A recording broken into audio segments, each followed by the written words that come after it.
Okay, so this is the review for Backlash, SmackDown's first exclusive pay-per-view. I meant to put this up last night, but one, I just didn't care enough about the pay-per-view itself. Honestly, I watched it, but I really was not invested in it whatsoever, just because I feel like all the SmackDown stuff is just rushed, and they just kind of threw a pay-per-view at us.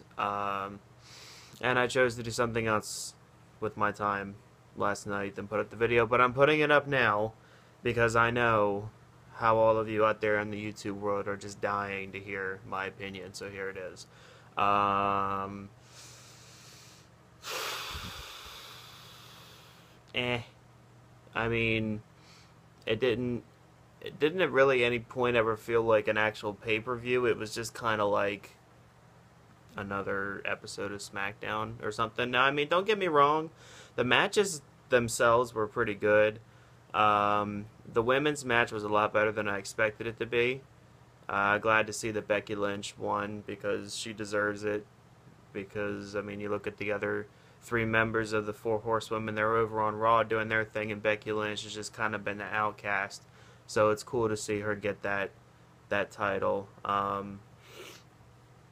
That match was alright. The only problem that I really had with it is that I thought the ending was kind of obvious because they had an elimination with the six women in there. And when they had it down to Becky Lynch and Carmella, I think everyone kind of knew that Becky Lynch was going to win. I mean, personally, I would have had it come down between Nikki Bella and Becky Lynch, have those two, you know, probably the two most popular women on SmackDown be the final two for a big finale in the match. But whatever. Still glad to see Becky Lynch win. What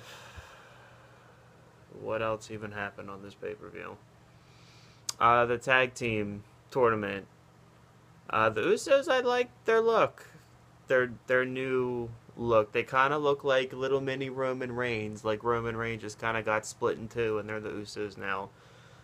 Heel turn was really needed for them. Their whole look and their whole personality and the way that they wrestled in the ring, in their match with the Hype Bros, which was, another solid match for what it was. It's just like I said in the beginning of the video, I wasn't really invested in anything. I didn't feel a compelling need to watch this. You get that sometimes when you watch wrestling. But still a pretty decent match. I mean, I didn't take notes or anything on it. I wasn't really watching with intent. I'm just going off of memory.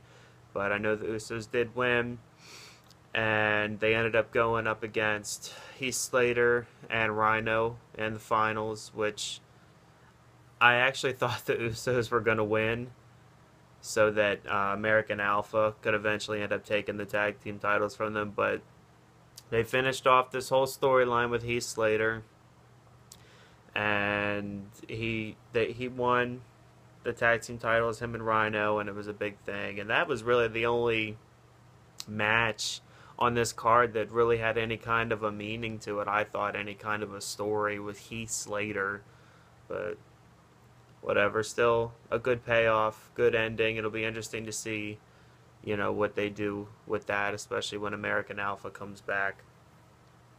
Dolph Ziggler and The Miz.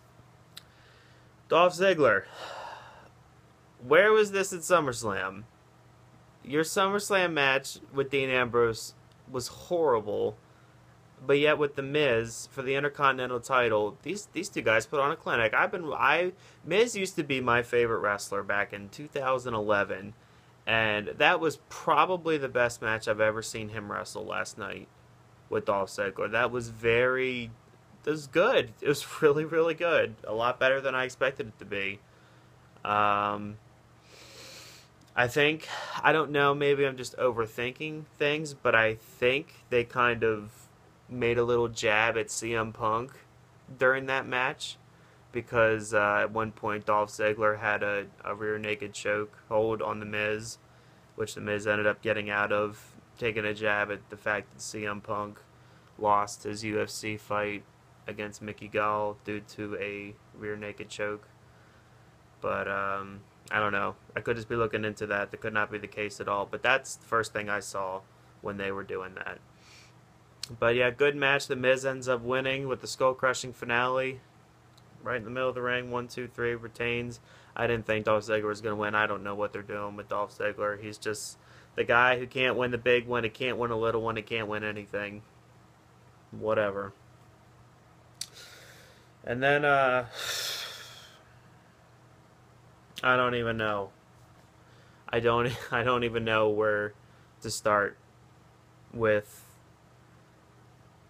Bray Wyatt must have peed in Vince McMahon's Cheerios at one point, because I don't know what Bray Wyatt did to deserve the absolute garbage treatment that that man receives by the WWE, but it is absolutely atrocious.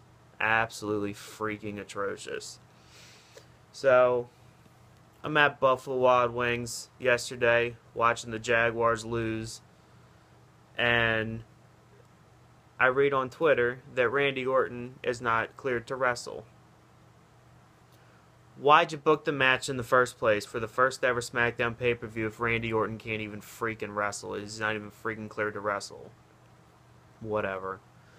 So I'm like, well, great. So that leaves the 5 matches for this pay-per-view to be down to 4. Wonderful. So they do this thing, I guess, to cover it up with Bray like attacking Randy backstage, breaking his ankle or whatever, hurting his ankle.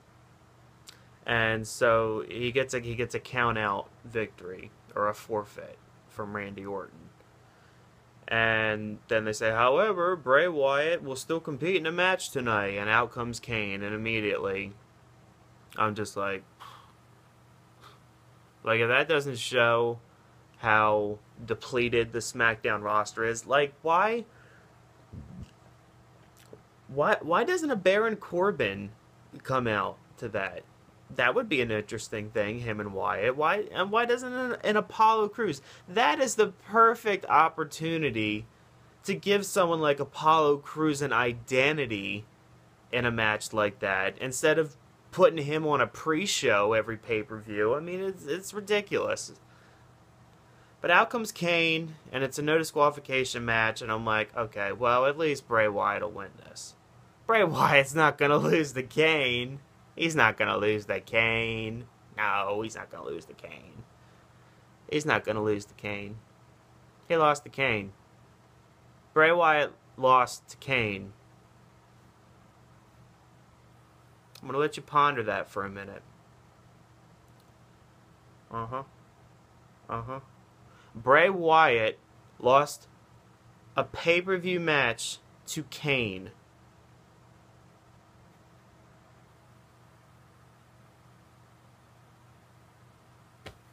I don't freaking know. Honestly, I hope Bray Wyatt leaves the WWE and goes to TNA or somewhere else where I know he will get championships freaking thrown at him, or at just the garbage treatment that he receives in the WWE. I can't stand it. Like, I was watching it with my buddy, and we're going to SmackDown. We'll be there live tomorrow, and I looked at him and I'm like, dude, I don't even want to go. Because it's unbelievable. It's unbelievable the way they treat him.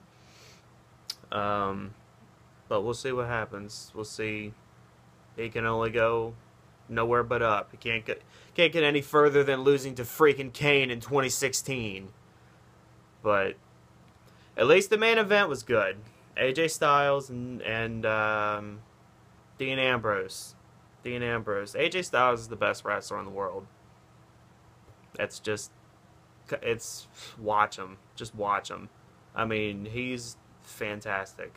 That match, I am not high on Dean Ambrose at all as far as his wrestling skills go, and his gimmick is a gimmick that should have been done back in the Attitude Era. It would have been more appreciated back then, but AJ Styles made him look like $1 million. That was a little sloppy at some points, but AJ Styles is just amazing, and the match was very good, kept my attention the entire time. It's right back and forth. I actually thought that Dean Ambrose was going to win.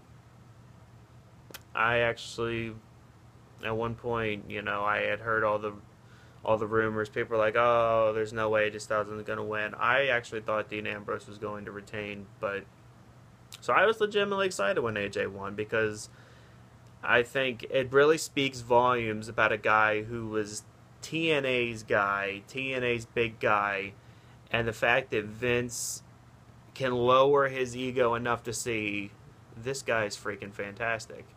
He's phenomenal, no pun intended. And we got to put some gold on this dude because he's just that good. This guy can draw just based off of his in-ring skills alone. He is that freaking good. So I'm glad to see he's got gold on him. The only thing that I don't like about him and Dean Ambrose's feud is it's pretty much been built off of them kicking each other in the balls, which, PG garbage, but whatever. Great match. I mean, if you missed this pay-per-view, I would say go back and watch just that match. Nothing else is really worth rewatching again, except for that match. But like I've been saying, just don't expect a good story out of it. But if you watch wrestling just for the pure in-ring stuff, then overall in that sense it was a pretty good pay-per-view. But just, the captivity of it, that this is why you should care about said match, totally didn't exist. Overall, I give the pay-per-view maybe like a C plus, like a B minus, I guess. It would be higher if it wasn't for the travesty with Bray Wyatt, but I give it about a solid B minus. So that is my Backlash review. Not too long of a review because, again, only 5 matches. And hopefully, with whenever Randy Orton does get cleared, and I hate to say this, but whenever John Cena gets back, and hopefully with American Alpha and these other people, if they bring in different guys, hopefully when they do these pay-per-views that they can give me more than just 5 matches in a pay-per-view, because that's just, it's kind of a waste of everyone's time. Give me a full roster, give me a full reason to care, give me a full reason to watch this, and everything will be great. Okay, like this video, comment, all that good stuff, subscribe. Peace.